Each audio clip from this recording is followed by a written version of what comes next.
Assalamualaikum warahmatullahi wabarakatuh. Hai, selamat pagi anak-anak kelas 4, anak-anak yang masih penuh dengan semangat. Oke, bagaimana kabar kalian hari ini di rumah? Ustazah harap kalian dalam keadaan baik-baik saja ya. Dan bagaimana puasa kalian hari ini? Alhamdulillah, semoga lancar sampai nanti kalian berbuka puasa bersama keluarga. Oke, hari ini kita belajar mengenai ada bertamu dan ada berteman. Ketika kita bertamu, ada beberapa hal yang harus diperhatikan. Yang pertama adalah kita harus memiliki sikap yang ramah. Kedua, kita harus berpakaian sopan. Dan yang ketiga, kita selalu tersenyum atau menebar senyum ketika bertamu. Selain 3 hal tadi, ada beberapa hal juga yang harus diperhatikan ketika kalian bertamu. Ustazah yakin kalian pernah bertamu, mungkin ke rumah teman, ke rumah saudara, atau bermain ke sebelah rumah tetangga kalian. Kan itu sama saja dengan bertamu. Pertama, kalian pastikan kalian bertamu di saat waktunya longgar. Jadi tidak bertamu ke rumah seseorang tapi dia sedang sibuk. Biasanya bertamu mungkin di hari Sabtu atau hari Minggu ketika pemilik rumah itu sedang tidak memiliki kegiatan. Yang kedua, kalian ketika bertamu ke rumah teman yang berlawan jenis, maka minta temani oleh orang tua atau kakak atau saudara kalian. Ya. Kemudian yang ketiga, ketika kalian bertamu, pasti kalian akan mengetuk pintu si pemilik rumah atau mengetuk pagar dan mengucapkan salam. Jika sudah 3 kali kalian mengucapkan salam dan tidak ada respon dari si pemilik rumah, sebaiknya kalian pulang. Jadi tidak boleh ngintip-ngintip. Terus kalau rumahnya tidak ada pagar terus kalian ngintip dari jendelanya, seperti ini tidak boleh ya. Selanjutnya, kalian ketika bertamu tidak boleh menyusahkan si pemilik rumah. Ketika disediakan minum atau makanan, ya itu terserah dari si pemilik rumah. Jadi tidak boleh ada permintaan, saya minta minuman yang dingin, manis, dan itu tidak boleh seperti itu. Jadi kalau ditawari sama si pemilik rumah mau minum apa, terserah gitu, yang tidak menyusahkan intinya. Dan ketika bertamu pun kita tidak boleh langsung duduk di kursi si pemilik rumah. Tunggu dipersilakan sama si pemilik rumah baru kalian bisa duduk dan masuk. Atau dan setelah kalian selesai ngobrol, itu pun juga kita tidak boleh ngobrol yang terlalu bersemangat sampai mengganggu tetangga sebelah. Tetap harus bersikap ramah. Dan yang terakhir, ketika kalian sudah selesai bertamu, kalian pasti berpamitan pulang. Jadi tidak langsung bertamu selesai langsung pulang tanpa ada pamit dengan orang yang ada di dalam rumah tersebut. Nah, oke, selanjutnya adalah tentang adab berteman. Teman adalah orang yang paling dekat dengan kita setelah keluarga.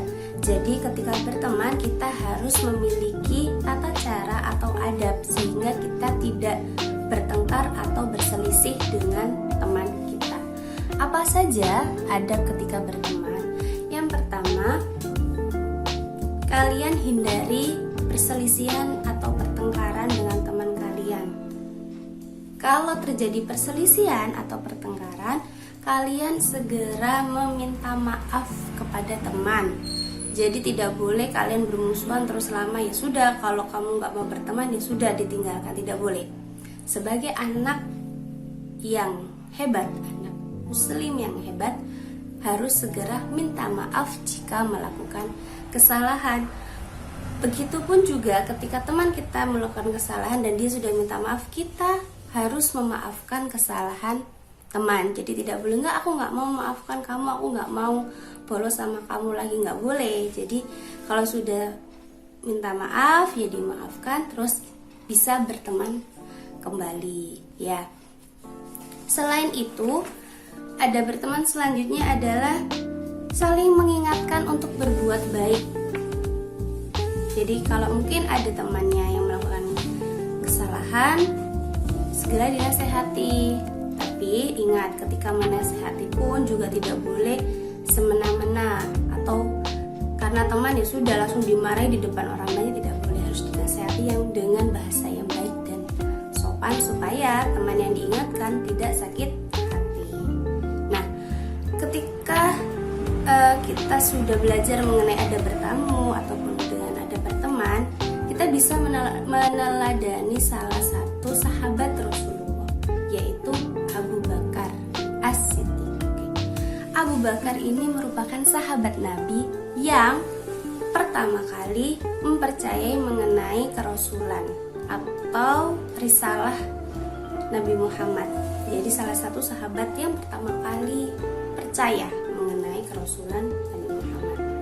Nah, selama Nabi Muhammad bersahabat dengan Abu Bakar ini selalu mendukung semua kegiatan dakwah Nabi. Bahkan beliau juga ketika Nabi Muhammad hijrah, beliau juga menemani. Ketika beliau dikejar-kejar oleh orang-orang Quraisy dan bersembunyi di Gua Sur, Abu Bakar juga menemani di dalam gua. Jadi salah satu contoh sahabat yang dekat dengan Rasulullah yaitu Abu Bakar. Nah, dari persahabatan Nabi Muhammad dan Abu Bakar, kita bisa meniru keteladanannya. Di antaranya adalah yang pertama, kita saling percaya satu sama lain supaya kita bisa hidup dengan kompak dan harmonis bersama teman. Yang kedua adalah kita saling mendukung dan membenarkan jika dalam hal kebaikan. Jadi kalau memang teman kita melakukan kebaikan, ya wajib kita dukung dia. Tapi sebaliknya, kalau seandainya teman kita berbuat kesalahan, kita pun juga wajib untuk mengingatkan supaya tidak terjadi kesalahpahaman atau perselisihan dengan teman. Kemudian yang ketiga adalah saling membantu jika salah satu dari teman kalian mengalami kesulitan. Ya, contohnya teman kalian ada yang terkena bencana atau musibah, ya sebagai teman yang baik sewajarnya toh kita harus membantu. Kemudian yang terakhir adalah saling memberikan semangat satu sama lain dalam hal kebaikan supaya apa? Supaya mendapatkan ridho dari Allah Subhanahu wa Ta'ala. Nah, sekian pertemuan kita pagi hari ini anak-anak. Ustazah akhiri, semoga apa yang kalian pelajarin hari ini bisa bermanfaat bagi kehidupan kalian ke depan.